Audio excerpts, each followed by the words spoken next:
Hello and welcome everyone to another episode of Python programming course. Now in this video we're going to talk about the variables in Python. In case if you'd like to download Python and use it locally, you can go to python.org and then downloads and then download from here, depending on whether you're on Mac, Linux or Windows or any other. Okay. For the text editing tool, you can use PyCharm. You can use Visual Code Editor as well.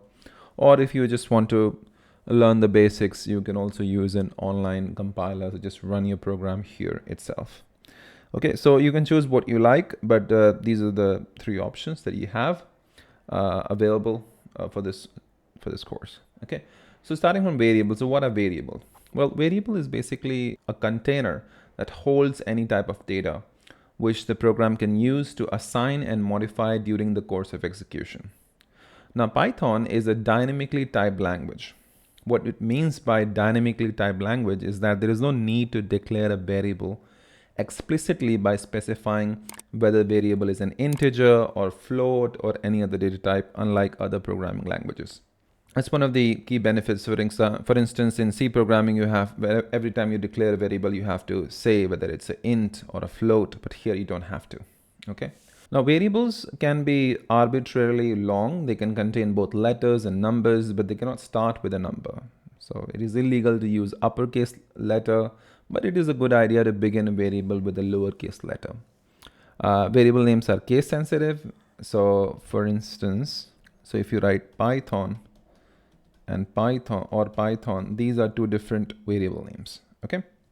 Now, when you're declaring a variable, you can use an underscore at the beginning, but it is preferred that you don't and use the underscore character unless you're writing a library code for others to use. So when you're declaring a variable, let's say my name, so you can use my underscore name and then equal sign or whatever the value is. So you can store the value over here like so. Okay. So the general rule of writing a variable is variable name and then whatever the expression is on the right. Okay. So you can use the equal sign. So let me give an example. So I can just do Python in my terminal. You can do that over here as well if you want to by online compiler. Okay. And then I can say number equals 100. And if you hit enter, and then you type number, you can see that the value is returned as number. Okay, so you don't need to put semicolon here, unlike programming languages like PHP. And you don't have to define the type on the left-hand side. You can just write number and then equals whatever the value is. And then what it's doing is that the moment you put an integer here, it's going to automatically define the type of that number to an int. So if you do type, so there's a type function and you say number, you check, you can see that it's integer.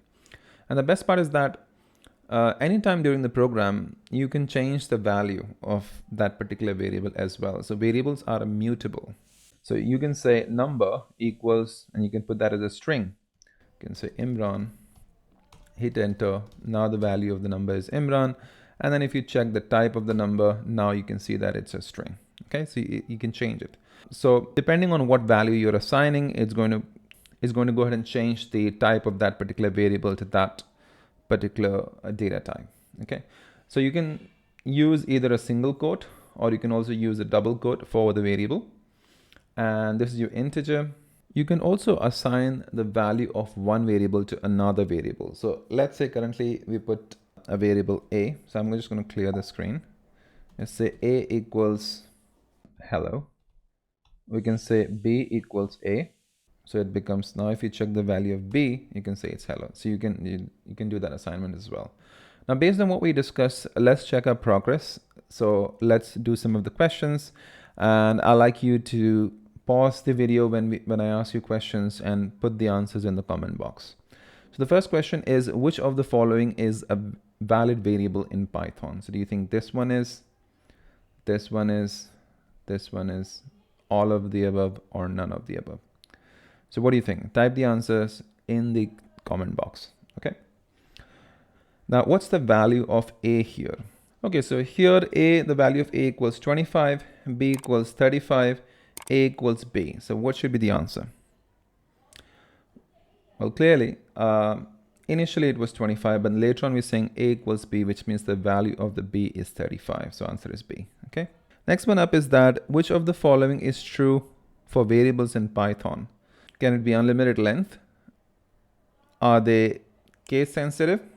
It's saying variable names are not case sensitive, but we have established earlier that variable names are case sensitive, right? So this is incorrect. Then underscore and ampersand are only two special characters allowed. That is not true. So answer is cross. That's not true either. And none of the mentioned. This is also not true because this is true. So they can be of unlimited length. Okay. Now next one up is what error occurs when you execute the following code, Python code snippet. So let's try it out. Apple equals mango. So what do you think will happen? Let's see. Apple equals mango. So you can see it's a name error. Mango is not defined. So we're trying to assign mango to Apple, but we haven't really initialized that. So, but if we say mango equals, let's say 2, and then if we do Apple equals mango, now it's okay, right? Because we have initialized the value of mango earlier. Now it's fine. But if you don't, that's when you get the name error. So answer will be name error. Okay. All right then. Now let's go to operators. So what are different types of operators? Now let's talk about the operators. So there are a list of the arithmetic operators. So you have additional operators, subtraction operator, multiplication operators. You have asterisk sign, you have division operators. You have modulus. So this gives us the remainder. So if we say 3 modulus 2, we are going to get 1. 3 modulus 2, answer is 1. So that's the remainder. Then we have the exponent operator, performs the power calculation. So we can say 2 to the power, so exponent 3, answer is 8. So 2 multiplied by 2 multiplied by 2. So 3 times, that's 8.